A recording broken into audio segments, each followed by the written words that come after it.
ওম গান গণপতে নমঃ। মহারাষ্ট্রের গণেশ চতুর্থী অত্যন্ত জনপ্রিয় উৎসব সেখানকার মানুষের কাছে। সাধারণত আগস্ট বা সেপ্টেম্বর মাসে এই উৎসবটি পালিত হয়। ইতিহাসে পাই লোকমান্য বালগঙ্গাধর তিলক এই উৎসবটিকে এক সর্বজনীন রূপ দেন। ব্রিটিশ শাসনকালে সেই সময় কোনো বড় জমায়েতের উপর নিষেধাজ্ঞা জারি ছিল এবং তিলক এই জারিকে ভাঙার জন্যই গণেশ উৎসবকে ব্যবহার করেন। তিনি মনে করতেন গণেশ, যিনি বিঘ্নহর্তা ও জ্ঞানদাতা, তিনি জাতির ঐক্য আনতে পারবেন। এই পুজো দুভাবে হয়। বড় বড় মূর্তি প্যান্ডেলে যেমন পূজিত হয়, যেমন লালবাগচা রাজার পুজো সিদ্ধিবিনায়ক মন্দিরে হয়, গণেশ গলি, জিএসবি সেবা মণ্ডল, তেমনি আবার মানুষ নিজের বাড়িতেও ছোট ছোট মূর্তি এনে পুজো করে। 10 দিন ধরে চলে এই পুজো।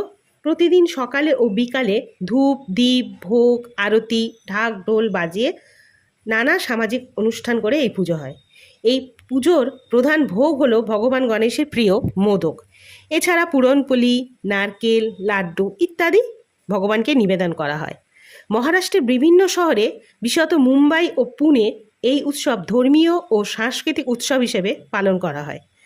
উৎসবের শেষ দিন অনন্ত চতুর্দশীতে গণেশের প্রতিমা শোভাযাত্রা করে বিসর্জন দেওয়া হয়। একটি বছরের জন্য মানুষ আবার অপেক্ষা করে।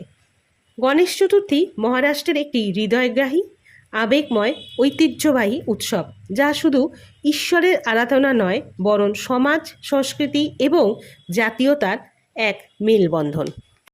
এই রকম আরও অজানা তথ্য জানতে হলে আমার ভিডিওটিকে লাইক করবেন, কমেন্ট করবেন, শেয়ার করবেন এবং আমার চ্যানেলটিকে সাবস্ক্রাইব করবেন। ধন্যবাদ।